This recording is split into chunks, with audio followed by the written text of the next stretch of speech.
Hey everyone, welcome back to the channel. So today we have a how-to video. I'm going to show everyone how to maintain their battery and clean it up so that way you can get the best life out of it and it can last you a longer time than it normally would if you just let it sit there, go on, I guess you can say maintained. Now before we go ahead and begin, if you haven't subscribed to the channel, hit the subscribe button down below. Definitely smash the like button because it helps the channel out. And with that said, let's go ahead and get started on today's video. So this is our battery. This I believe is a Group 35 and I removed it out of a vehicle. Now this specific battery is bad. It is not testing out very good. We had to replace it, but it's the perfect candidate because it has a lot of the things that I normally clean up and maintain on a battery. Now imagine this was in your vehicle. You're going to have your battery terminals on here. The first step in any battery maintenance that I like to do is go ahead and remove the terminals off the post and just keep your battery bare like this. Now in this case we don't have a car, it's just a battery on the bench. You don't have to pull it out of the car. If you want to, you can, but whatever your preference is. Now, you can see we have a mix of a lot of different things. We have dirt, road debris, stuff that gets inside the engine bay, probably, oils and, stuff throughout the years that may have gotten on top of it. On top of that, we also have the blue battery acid, which is basically dried up acid from the battery as it gets older. Basically vents out underneath the post area right here. There's little tiny accessible breather ports for it, and it usually will come up. The very numerous scenarios on why that happens, but overall it happens to most batteries. Now, where I always like to start is we got to have a few tools ready. First one being a rag.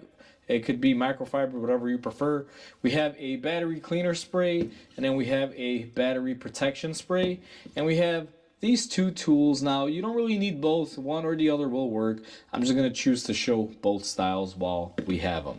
So the first step where I always like to begin is you're going to want to clean up your battery. Now, I use the battery cleaner.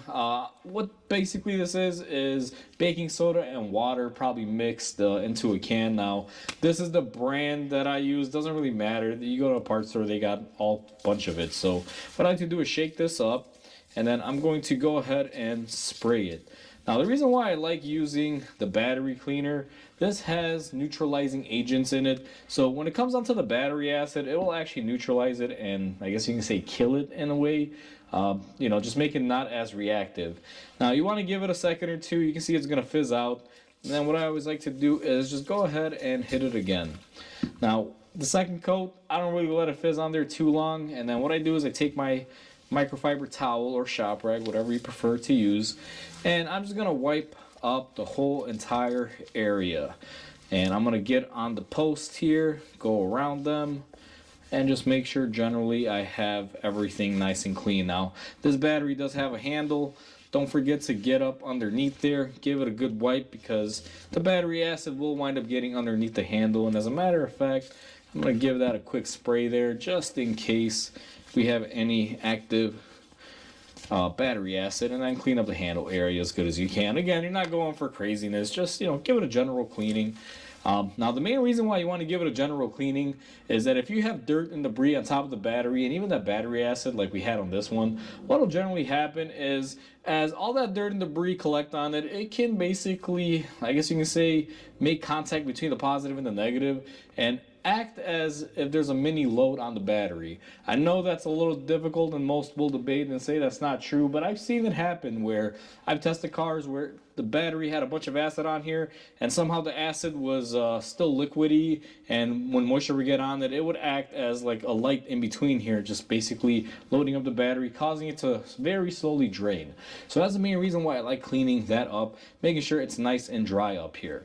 Now the next thing that I like to do, and you can choose each and every one of these tools. Now, this tool is pretty similar to this, except we have a brush tool versus a scraper tool.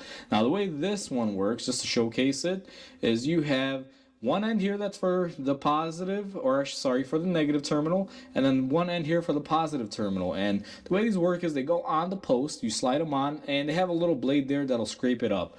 Now, my tool is very, I guess you can say used. It's a very older tool. These little post sides don't clean up the best, and I really don't use this too often. I mainly like using the wire brush version of it. So just to give you guys a heads up, that's what I prefer.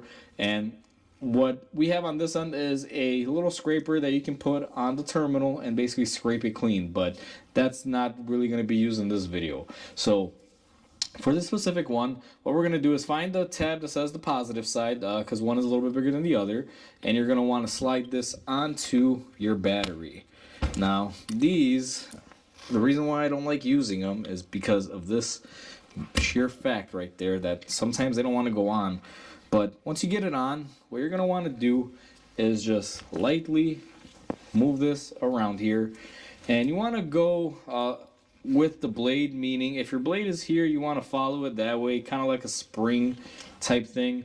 And the main reason why I don't like this, and here's the main reason why, I don't know how well that'll pick it up, but you can see even though it cleaned up the battery terminal there and the post, it didn't really do too good of a job. Now I apologize, I said battery terminal, I meant to say post on here, so this is a post. Just FYI, not a terminal. Sometimes I say the wrong thing, just heads up. But overall, you can see it didn't really do too good of a job there. It left, about 30% of that crap on there. The whole point of this is to try to scrape off the lead and renew the surface. But like I said, what I find is that sometimes you really got to work it. Now I'm going to do it again. Let me see if I can get a good result from this. But I typically find that this tool, even when it was new, wouldn't really give me the best result. So right there, it scraped it up. It's decent compared to what it was, but the reason why I don't like it too much is that it digs into the battery post just because of the blade. Now, we did the positive terminal with this specific tool. If you're going to do the negative one, there's also a negative side. It's a smaller side. But for right now, I'm just going to leave it at that because I want to use our brush on the negative side. Now, I'm going to go ahead and clean up any of the scrapings that we had here. And you can see it's cleaner. It'll make good contact, but not necessarily the cleanest. Now, these brush tools, they work one of two ways. You have the top portion here that'll unhook, and you have a brush. Now, mine is older. I actually do have a new one. I just got to open it up. And this is to clean the battery terminal on the vehicle end. But again, we're not going to be using that portion. Just want to mention it. However, the part that I do love about these, if you look in here, we have a bunch of little brushes. And this is for cleaning the posts on the battery. And the way this works, and I'm going to move my battery here a little bit. We're going to go on our negative post because we already cleaned our positive one. And you're going to slide it on.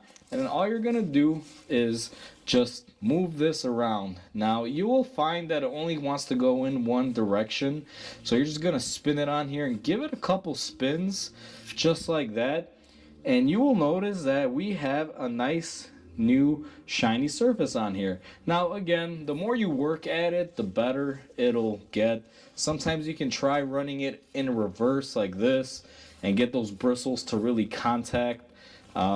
Really just, do the best that you can. I like going both ways because the brushes in there will turn with it. But overall, we have a really nice new surface there. I will zoom the camera in and hopefully you guys will see the differences. But you see that one kind of scraped up, not looking too great. Towards the middle there's still a lot of old material versus this one. It's nice and smooth and pretty clean and shiny.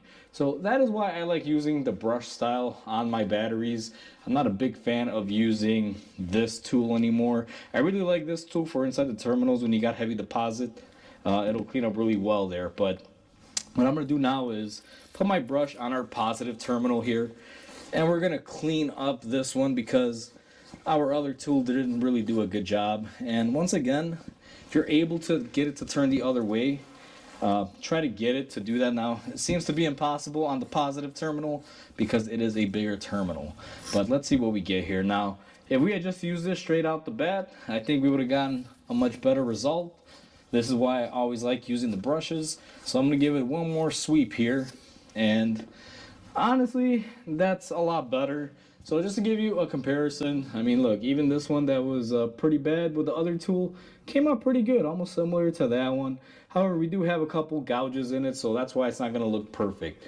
So if you're doing this, go to the parts store, pick up a brush tool. Honestly, this tool works better. I prefer it over this. The only reason why I like this and I have this is because this part of it, the little scraper part for the terminal portion, holds out a lot better.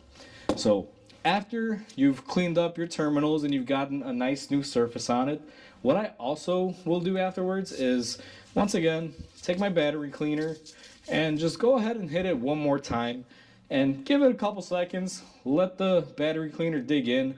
If there's any acid or anything anywhere, it'll neutralize it. And we're gonna go ahead and wipe it. Now I'm not gonna wait 20-30 seconds because this battery is bad. We're only using it today as an example.